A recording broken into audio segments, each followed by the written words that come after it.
नमस्कार, मैं हूं मेघा सिंह और आप सभी का स्वागत है एसपीएन 9 न्यूज में। आज देश में एक चर्चा बहुत जोरों शोरों से हो रही है, वो है प्रधानमंत्री उम्मीदवार को लेकर।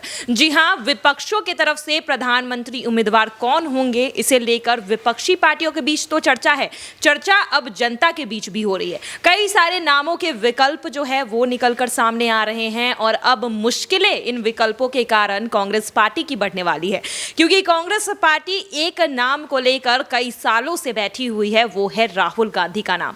राहुल गांधी को पीएम बनाने के सपने कई सालों से कांग्रेस पार्टी देख रही है और ऐसे में इस बार देखा जा रहा है कि 2024 के लोकसभा चुनाव से पहले कई सारी विपक्षी पार्टियां अपने तरफ से भी कई सारे उम्मीदवारों के नाम को लेकर सामने आ रही है, लेकिन जो प्रमुख नाम है उन सभी में से वो है नीतीश कुमार, ममता बनर्जी, शरद पवार का। चलिए इन सभी नामों पर आज हम चर्चा करेंगे और चर्चा में हमारे साथ मौजूद है क्रांति। सबसे पहले तो आपका बहुत बहुत स्वागत है। धन्यवाद।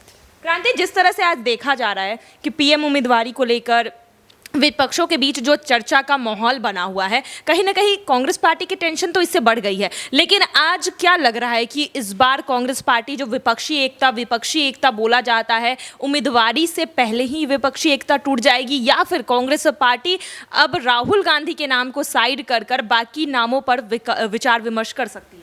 देखिए, जाहिर सी बात है, क्योंकि ममता बनर्जी को लेकर के जिस तरीके से देखा गया कि कांग्रेस जो है वो साफ तौर पर अपने अलग थलग तेवर दिखाती हुई नज़र आई थी। जब यहाँ पर ममता बनर्जी ने एक चेहरा उम्मीदवार के रूप में घोषित किया था, तो उस दौरान देखा गया कि वहाँ पर जो है कांग्रेस की एक नहीं चली, ममता बनर्जी ने अपना ही चेहरा रखा। लेकिन जब दूसरा मौका मिला तो कांग्रेस ने अपना चेहरा रख दिया।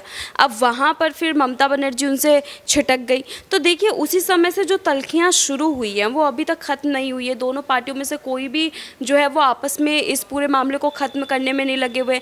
ना अभी कोई खबर आ रही है कि यहाँ पर कांग्रेस जो है वो ममता बनर्जी से मिलने गए हैं या फिर ममता बनर्जी ने कांग्रेस से मुलाकात करने की कोशिश की हो।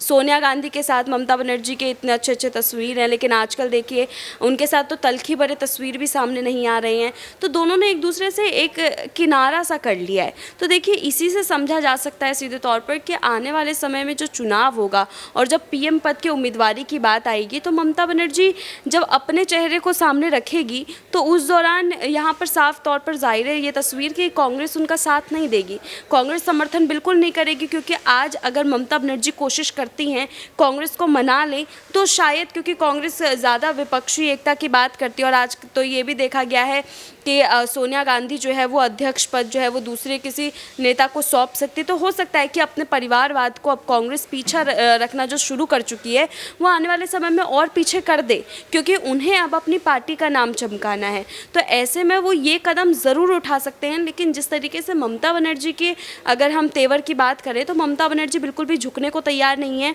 और अगर सामने वाली पार्टी नहीं झुक रही है तो कांग्रेस बिल्कुल भी नहीं झुकेगी। फिर कांग्रेस उनके खिलाफ भी बागी तेवर अपनाएगी, क्योंकि कांग्रेस को पता है कि आगे चल के अगर ममता बनर्जी प्रधानमंत्री पद पर जो है दावेदारी रख जाएगी और जब प्रधानमंत्री अगर वो बन जाती है तो फिर उस दौरान उन्हें वो तवज्जो, उन्हें वो सम्मान मान नहीं मिलेगा विपक्ष में रह करके। फिर वो इनको एक बार फिर से विपक्ष का सामना करना पड़ेगा, फिर से एक बार विपक्षी बन के सामने आना पड़ेगा। तो वो ममता बनर्जी को एक उम्मीदवार के तौर पर उनका समर्थन करती हुई कांग्रेस जो है वो बिल्कुल नहीं दिखाई दे रही है। कांग्रेस अपना चेहरा ही आगे रखेगी प्रधानमंत्री पद के लिए, क्योंकि वो फिर से विपक्ष का चेहरा बनना पसंद नहीं करेगी। जी बिल्कुल, यहाँ पर अपने ही पार्टी का किसी एक चेहरे को आगे करना चाहेगी और सबसे ज़्यादा राहुल गांधी का नाम सामने आ रहा है, क्योंकि देखा जा रहा है कि 2019 में भी कहीं ना कहीं राहुल गांधी को पीएम बनाने की प्लानिंग सोनिया गांधी और कांग्रेस के तमाम बड़े नेता कर रहे थे। लेकिन अब सवाल यही उठ रहा है कि क्या यही प्लानिंग बाकी विपक्षी पार्टियां कर रही है? क्योंकि यहाँ पर क्रांति अगर देखा जाए तो बाकी विपक्षी पार्टियों की आज बात कर ले, नीतीश कुमार कह रहे हैं बार बार कि विपक्षी एकता बहुत ज़रूरी है बीजेपी के खिलाफ यहाँ पर लड़ने के लिए। ऐसे में अखिलेश यादव का भी आज बयान आया, उन्होंने भी पीएम उम्मीदवारी में कहीं भी राहुल गांधी का जिक्र नहीं किया, उन्होंने भी ममता बनर्जी और शरद पवार का नाम लिया। वहीं अगर बात कर ली जाए ममता बनर्जी की टीएमसी पार्टी, वो भी कह रही है कि ममता बनर्जी एक प्रबल दावेदार हो सकती है। तो ऐसे में बाकी विपक्षी पार्टियां जो एक हो रही है यहाँ पर ममता बनर्जी के नाम को लेकर, क्या इसके बाद कांग्रेस पार्टी की मुश्किलें बढ़ सकती है? क्या कांग्रेस पार्टी के ऊपर दबाव महसूस होगा? अभी भले ही पूरे राष्ट्रीय तौर पर सबसे बड़ी पार्टी है कांग्रेस पार्टी, लेकिन क्या विपक्ष के इन दावों के आगे झुकना पड़ेगा? विपक्ष जिस तरह से ममता बनर्जी के नाम पर हामी भर रही है एक एक कर, क्या कांग्रेस पार्टी को यहाँ पर अपने घुटने टेकने पड़ेंगे? देखिए कांग्रेस घुटने तो नहीं टेकेगी, कांग्रेस ज़रूर लड़ेगी और इस लड़ाई में वो क्या कुछ नया अपना तौर तरीका दिखाएगी, बस वो देखने वाली बात ज़रूर होगी।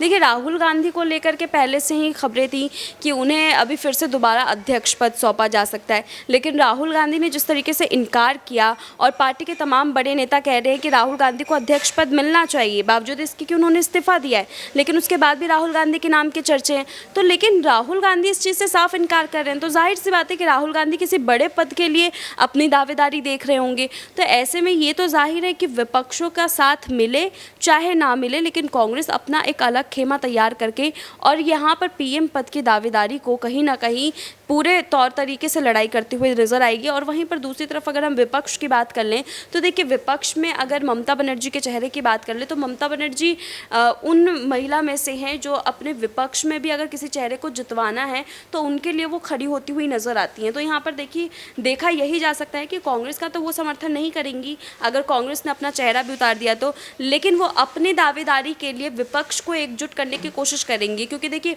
अभी जब हाल ही में जब देखा गया था राष्ट्रपति का चुनाव तो उस समय भी सारा विपक्ष बिखरा हुआ था, लेकिन उस विपक्ष को एक एक करके जोड़ने का काम जो है वो ममता बनर्जी ने किया था। हाल ही अंत में आकर के उन्होंने अपना मत बदल दिया, लेकिन उससे पहले ही देखा यही गया था कि सभी विपक्ष को जो है वो एकजुट करने का काम ममता बनर्जी ने किया था।